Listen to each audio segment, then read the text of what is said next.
30. Let me show you. Let me explain to you how actually the real Al-Fatiha is nothing but a Syriac church prayer. I happen to know Aramaic, so I can dissect Surah Al-Fatiha in its entirety, and I can show you word for word that the Muslims stole it word for word from us. We Christians from the Middle East who happen to speak Aramaic, Syriac Aramaic, we recite this prayer almost every Sunday in our church. And I hope you can take notes, guys. I hope you can take notes.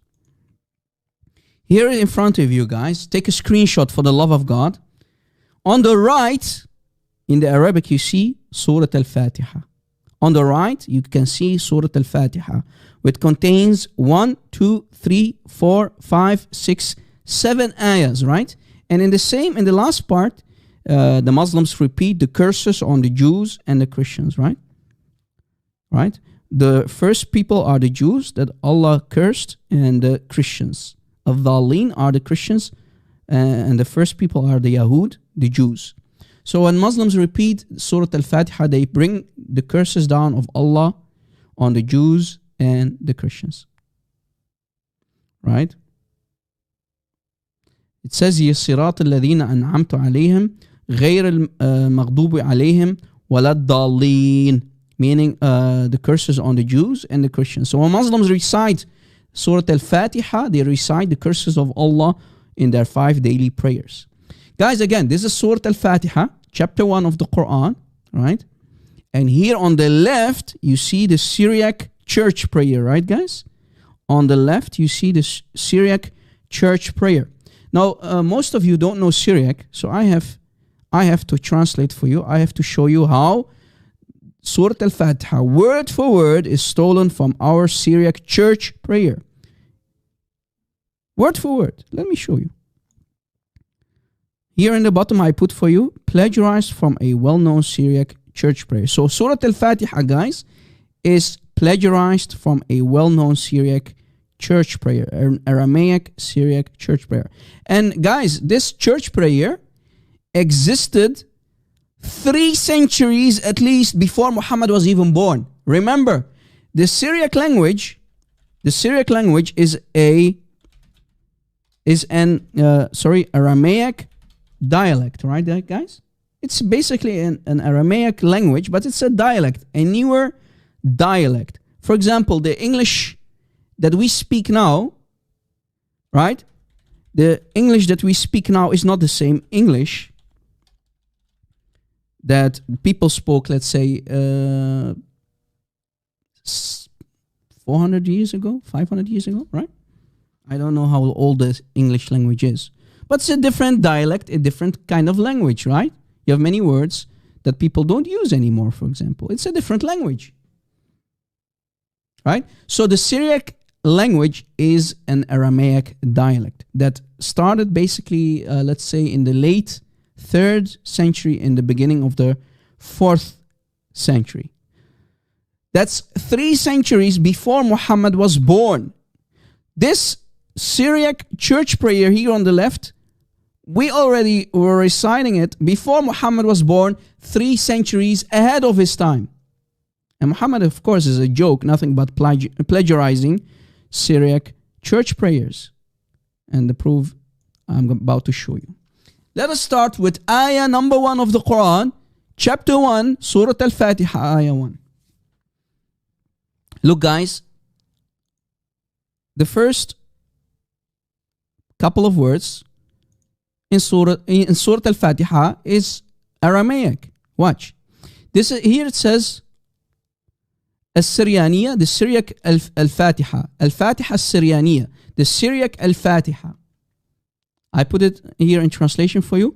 Here is ayah number 1, but in the Aramaic or Syriac church prayer.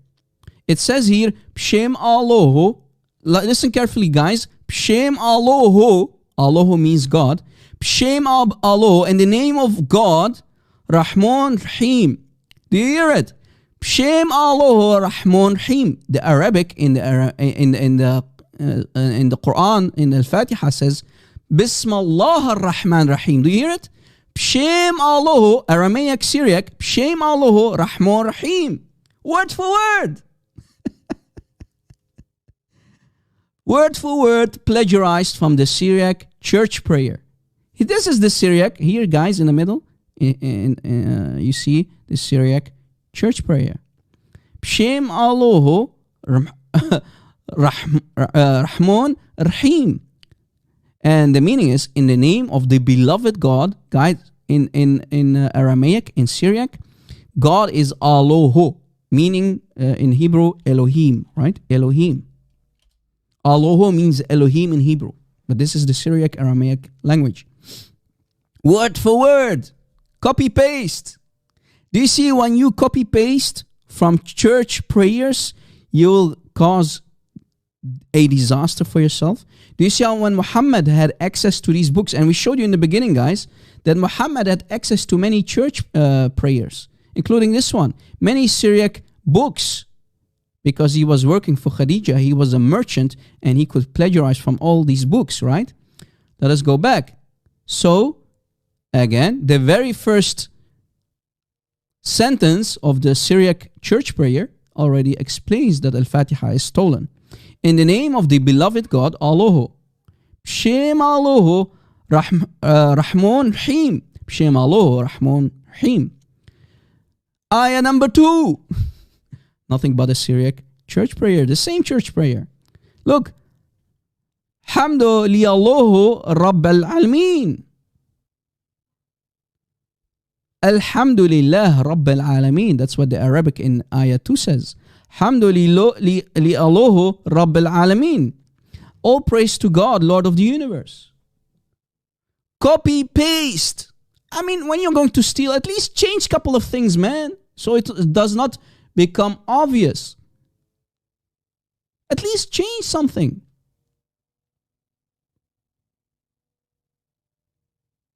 Alhamdulillah Rabbil Alamin. All praise to God, Allahu, in the Aramaic, Allahu. Now, people like Sam Shamhun, who speak the Western dialect of the Aramaic, they will say Allah, Allahu, Allah. So you see, guys, there are some differences in the vowels between different dialects. When you speak the dialect of Brother Sam Shamhun, he will say Allah. We, Syriani, right, Suryoyo, Syriac speakers, we will say Allahu. It's not Allah, by the way, guys. It's not the same God, remember? When we say Allahu, it's the Elohim of the Holy Bible, all right? Guys, do you see how important it is to know Aramaic? To decipher the Al-Fatihah, and to show you that it's nothing but copy-paste, word for word. Again, Hamdulillah Allahu Rabbil Alameen. The Arabic Al-Fatihah of the Quran says, Alhamdulillah Rabbil Alameen. Copy-paste. Ayah number 3, also copy-paste. Rahman Rahim. Rahman Rahim. Rahman Rahim. The merciful, the beloved. Copy-paste. Ar-Rahman al-Mahbub, meaning Rahman Rahim means the beloved merciful, or the merciful, the beloved. Copy-paste. Ayah number 4. Malik Yom Dino. Malik Yom Dino. Malik Yom Dino. Malik Yom Din in the Arabic Quran. Malik Yom Din. And the meaning of, if we translate it to the Arabic, it means the king of the judgment day of the last hour, right? The king of the last hour. Yom al-Hisab. Master of judgment day. The owner of the judgment day. Malik Yom Dino. Copy, paste. Stolen, plagiarized. Wow! Please use this, guys, in your debates.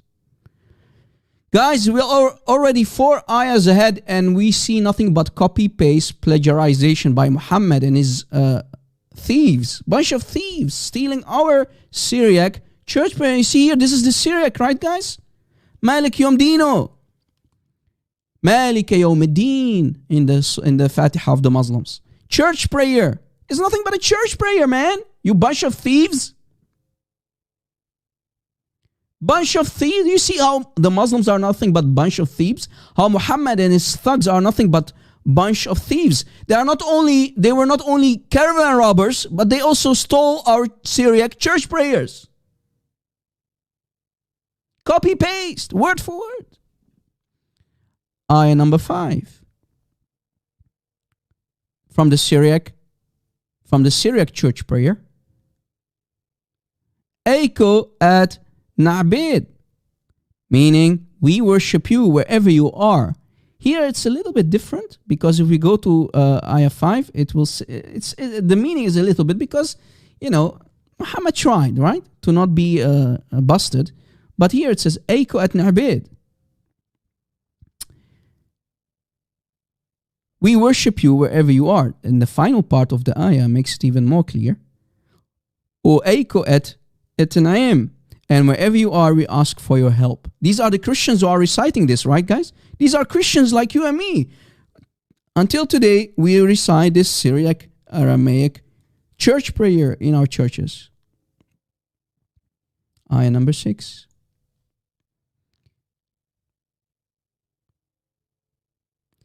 Ihdulan sroto idmhim. Show us the straight way. Ihdulan lisroto idmhim. Show us the straight way. Show us the straight way. Where do we find this in the Quran? In the same ayah. Show us the straight path. Show us the straight way. You see, copy paste again. And in the final ayah, Muhammad added the last part about the Jews and the Christians, which is of course not. We Christians won't curse ourselves or ask our God to curse us, or the Jews. Muhammad took it. He and his scribes took it, stole it, but they added the last part to it. Look, the way of those on whom you bestowed your grace. Sroted in hon, din mot alayhon. You see it? طريق الذين أنعمت عليهم. It's the first part is the same, but Muhammad added the cursing part about the Jews and the Christians. الذين أنعمت عليهم غير الذين and so on, right? That you are bestowed your anger upon them, and the ones who are astray. Those are the Jews and the Christians. So you see, word for word, stolen by Muhammad and his scribes. Yeah, Muhammad added the cursing in the last part of Ayah 7.